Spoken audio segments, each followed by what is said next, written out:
morning. Welcome to 49ers in 5, your daily update on everything happening with the team that you need to know. I'm Rob Stats Guerrera. Today is Friday, December 22nd, 2023. Here's what's happening with your San Francisco 49ers. We'll get to Kyle Shanahan's scouting report on the Baltimore Ravens in a minute. But first, we begin, as we always do, with the injury report. The following players did not participate in practice: Eric Armstead, Javon Hargrave, Oren Burks, Elijah Mitchell, Ross Dwelly, and Jawan Jennings. Cleveland Farrell was limited. Now, the good news is that there's two players Kyle didn't mention in his injury report: Diamador Lenore and Spencer Burford. I can only assume that means good things, right? Certainly, if they had gotten worse, we would have heard about it. Could that mean that they are both full go? Because that would be a welcome sight, particularly Diamador Lenore, who has been playing out of his mind recently. So hopefully that is very, very good news. Now, let's get to Kyle Shanahan's press conference. He met the media yesterday, and he gave a lot of love to two Ravens linebackers, Patrick Queen and Roquan Smith. Kyle, what does having two really good linebackers like that do for the Ravens defense?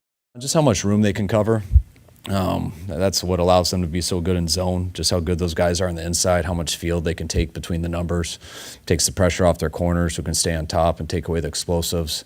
To me, that's one of the reasons they lead the league in sacks, because of how good their coverage is with a bunch of good guys up front. Just allows them to do what they want.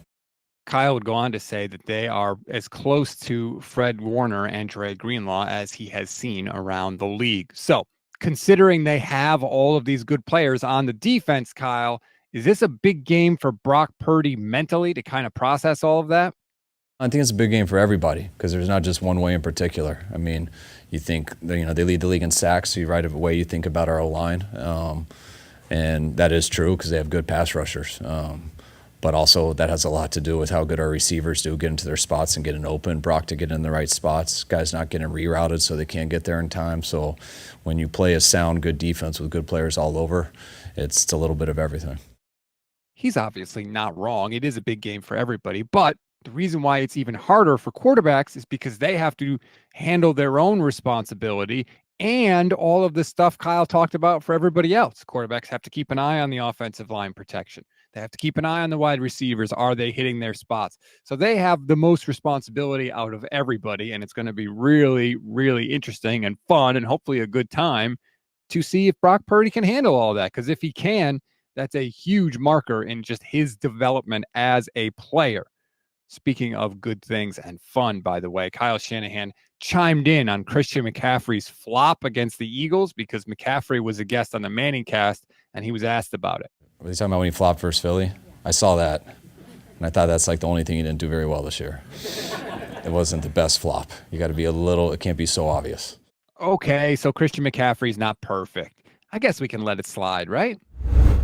We always give you one thing to read, one thing to watch, and one thing you might have missed. One thing to read on this Friday: ESPN.com simulated the rest of the season, regular season and playoffs, 10,000 times. And they wrote about what happens in the simulations. Niners have a pretty interesting path. If you want to check it out, click the link in the description of this episode. One thing to watch: Jeremy McNichols was added from the practice squad to the active roster. Doesn't say a lot of positive things about the status of Elijah Mitchell and his banged up knee.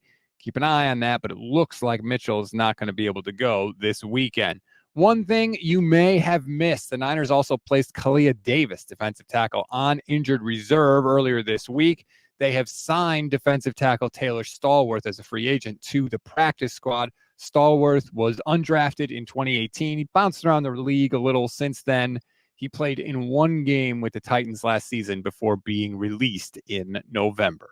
That's a wrap on today's 49ers in 5. Please rate, review, and follow the Gold Standard Podcast Network. Also, like and subscribe to the YouTube channel. Click the little bell, and you'll know every time we go live. We're live every single weekday, so hit that bell so you don't miss a thing. Of course, join us after the game for the Instant Reaction podcast. And also now, if you're in the Bay Area, you can hear us on 95.7 The Game. Sunday morning, 8 a.m. Pacific time. It's a new show. It's not a rebroadcast of a podcast. So please, please, please go and listen to that. And of course, afterwards, Instant Reaction Pod, baby. You know we're here for you. I don't care that it's Christmas Day. Levin and I will be here for you afterwards. I hope you join us, and I hope we're talking about a 49ers win. I'm Rob Stats Guerrera. We'll talk after the game.